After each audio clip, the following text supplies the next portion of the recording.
and we're still talking hepatitis B on my banner here on the AM show. I just want to introduce to you Dr. Dennis Botte of the Rich Hospital. Thank you, Doc, for your time this morning. What should we know about hepatitis B? Well, it's an inflammation of the liver, an infection that usually caused by the hepatitis B virus. And it's a very common condition in the country. And indeed, hepatitis B as a viral infection is way more infectious than HIV, if I should say so, about 50 to 100 times more infectious than HIV, in the sense that if you should get exposure to hepatitis B, the chance of you getting the infection is 50 to 100 times faster or more likely than you being exposed to HIV. So that is how quick and how infectious it is. So how can I get it? I mean, is it something that can be transmitted, or? Yes, actually, it's an infection that is actually transmitted through blood and blood products. So maybe blood transfusions, somebody could get it through that, and also through body fluids that may, like your sexual fluids, the semen and the vaginal fluids. If one comes into contact with such a fluid that is infected with a virus, then one can also have it. In any case, the viral DNA is also seen in other body fluids, like urine, like saliva. That is the viral DNA. But the actual virus itself, usually it's in the vaginal fluids, and then the semen, and also through blood and blood products. You're talking of needles, and maybe somebody is injected with a needle, and then same needle used for somebody else, or when the necessary precautionary measures are not taken and a needle is reused, then, and if that needle, the slighter amount of blood on that needle that is exposed to hepatitis B infection can infect the next person. So am I right in saying that you can get it from somebody, an infected person, when you kiss the person, for instance? Well, documented evidence is that it's not gotten through kissing, it's not gotten through hugging, using the same utensils, or it has to be a means by which the blood that contains the virus is in the fluid. So if you're having a situation where there are sores in the mouth, there are bleeding gums and etc. in the person's mouth, and you are kissing, then those are the chances that you could have the infection. So Shami Kwame, you screen, this campaign actually has been screening people, and then what? So what we do is that we go to, let's say, Tamale, and then we go there 2 weeks in advance. When I say we, I mean myself and the MDS Lancet Laboratory crew. Let's say we go to Tamale 2 weeks before the day we want to screen, and then we hook up with the central hospitals and the traditional authorities, and then we find an icon for hepatitis B in the place. And if you say an icon, we find somebody that during the 2 weeks, a nurse, an opinion leader, someone who is smart, someone who is serviceable, and then we make sure that the doctors will give him enough education on the field or in the area of hepatitis B. So when we start going on radio, on TV, in the area, we go with them, whatever we say, they translate it, and then they become like resource persons. And then we employ all sorts of communication devices, the PA system, we let chiefs do gong gong, we do everything. And then on the day of the screening, we set up a clinic. There are 2 doctors where we do something that is called the pre-test counseling. So a doctor will come and stand in front of the people and tell them about what the disease is, how you can get it. We share brochures, we share flyers, information, and everything, PowerPoint presentation, depending on where we are. And then after that, the people who want to be tested, they will voluntarily decide to come, and then the MDS Lancet will take their blood samples and test it. And before you get your results, we do something called the post-test counseling, where another doctor, a counselor, doctor/counselor will tell you that you are negative, go and get vaccination. You are negative, stay away from these, but most people get vaccination. Or you are positive, it doesn't mean you've been cursed, it's just a disease, this one can have it. So they give you the whole information about it, and then they give you your card. And that is why we usually go to the central hospitals to go and align with them. So we have a doctor that we give you his number, and then you go to that doctor specifically, so that you don't go and roam around and take concoctions and go and let them sprinkle some powder on you and say something. So that is what happens. Okay. And After that, when we are leaving, that person that we've empowered with the knowledge and the brochures, we let all the people come to him in case they must continue to stay in contact with us for further help. Okay. That is what happens. All right. So, Doc, is the screening expensive? Is it still expensive? Well, it depends. I wouldn't say it's that doing the test may not be that expensive, but sometimes it's the cost involved in maybe the vaccinations that may be high, depending on where you are doing it at. Okay, so let me start it this way. Everybody should go and have a test. Is that important. Everybody. It's important. How is the test done? Oh, it's a simple blood test. Now, the blood test would actually be looking for what we call the hepatitis B surface antigen, HBsAg, in your blood. So when it tests positive, then it means that you have been exposed. You have been exposed to hepatitis B. Again, as he said, being exposed to hepatitis B and then you testing positive for it is not the end of the world. It's not the end of the story. We will need to do what we call the hepatitis B profile. Now, the profiling will tell you your state, the state in which you are. In other words, somebody may have been exposed to this even from childhood, maybe mother-to-child transmission. While the cord was being cut, there was transfer of something to the baby.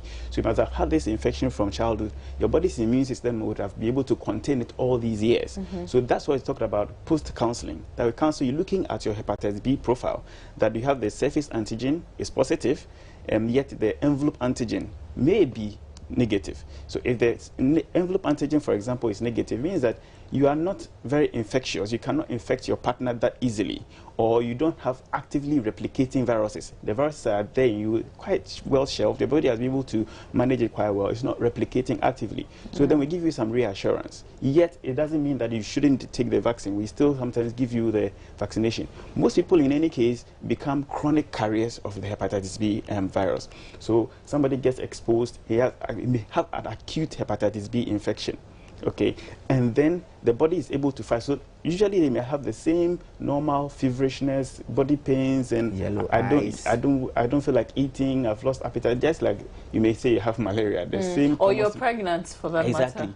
But sometimes maybe hepatitis B. Some people too may be asymptomatic. They may not show symptoms at all, and then the body is able to fight. For those who die very quickly, I must say that they. So is this curable?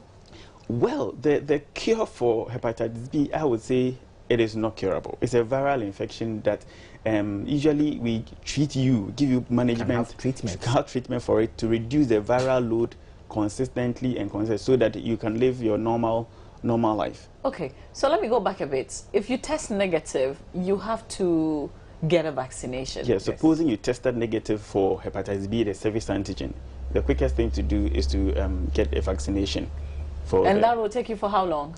The vaccination usually is in three shots, usually over a period of 4 months. I think that you take it, you take it, the first one, let's say 1 month. 1 month later, you take the second one, and I think that the next 3 months later, you take the third one, and you have completed. And that will take care of you for like forever? For so many years. Okay. I mean, minimum 10 and beyond.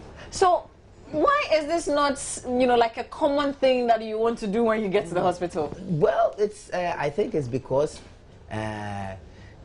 doctors know better, but I believe that they don't want to start a whole national panic on hepatitis B. They don't want people to panic, so they want to disseminate the information gently and warmly. But if this is something that affects 1 in 6 persons in Ghana, then this is big. Yes, so I am not the only person who has been going around screening. The Ministry of Health, the pharmacists are screening, doctors are, people are screening, but they are not making it a superstar like malaria and HIV.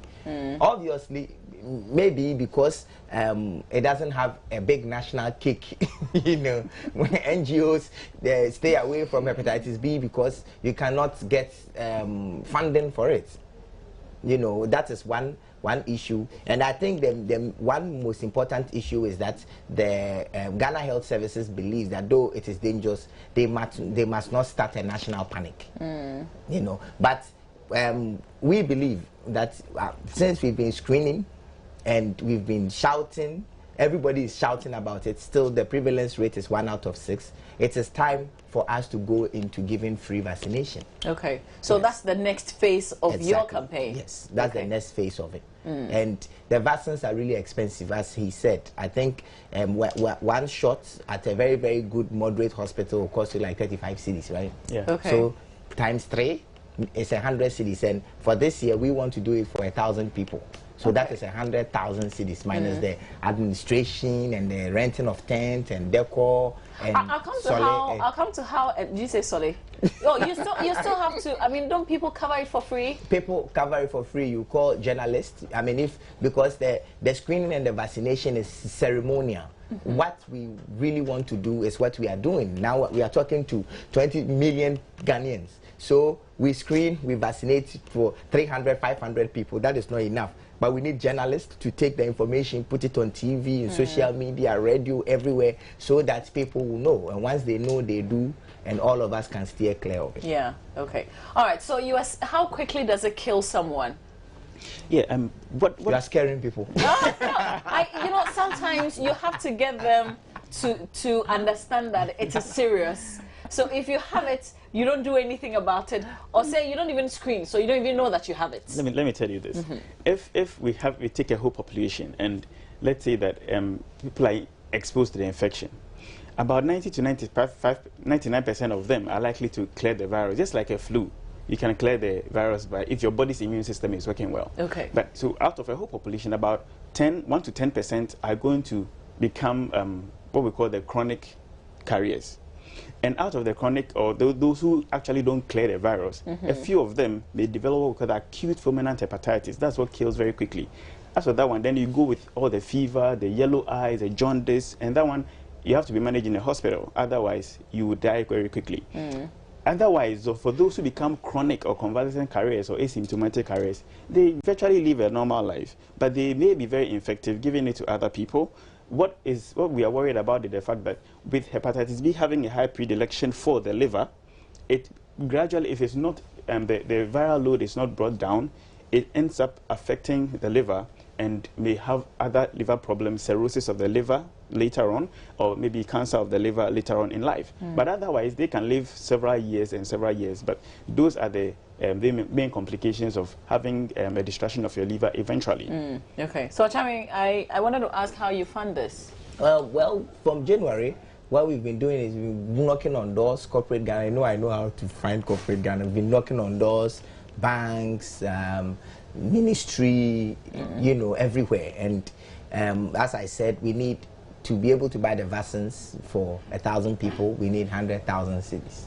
So we've been able to raise like half between MDS Lancet Laboratory, MTN Ghana Foundation, Japan Motors, and Verna Water. Some big people. You're fortunate. I try. So we've been able to raise about 50,000, and that is not enough. The rest, we want Ghana to pay for it. So we've secured a short code for all networks. All you do is you test Hep B to 1413. You test Hep B to 1413. Hep B is H-E-P and B to 1413. There's space between the Hep and B. I mean, even if you get it wrong, they will take your money.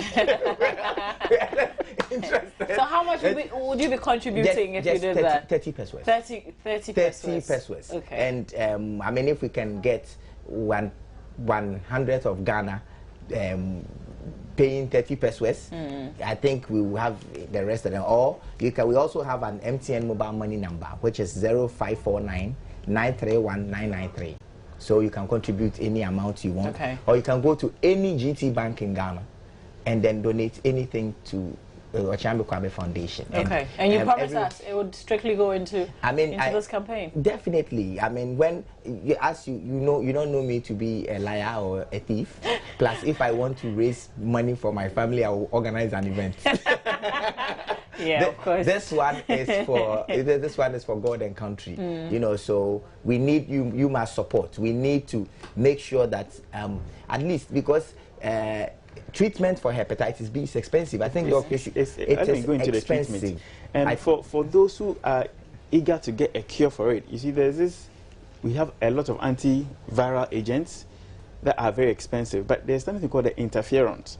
interferon alpha, that if you take a vial, one time I saw a vial of like this, just one bottle, just one shot.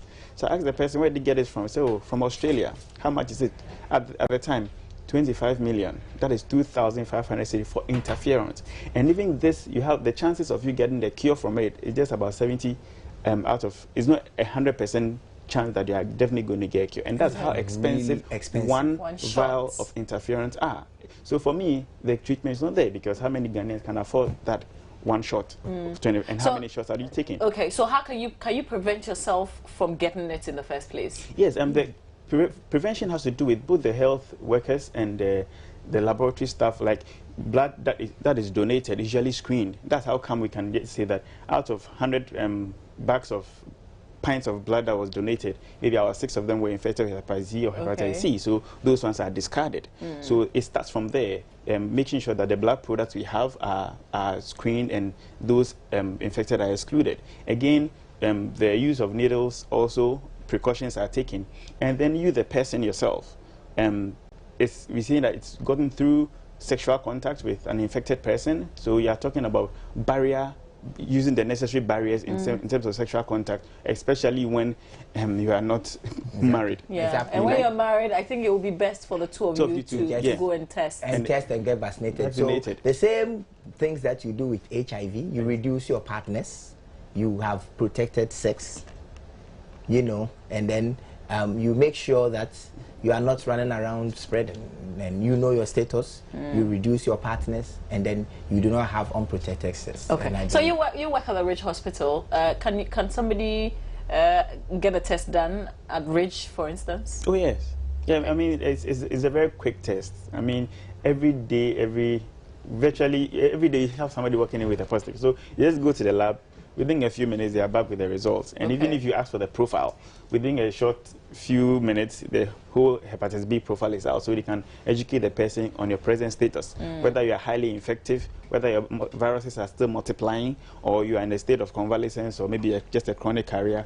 And then we advise you, based in relation to your marriage or your partner, why your partner is still negative and you are still positive. Sometimes it so happens that you realize the man is negative, the wife is positive, or the wife is positive, the man is negative, and they don't understand.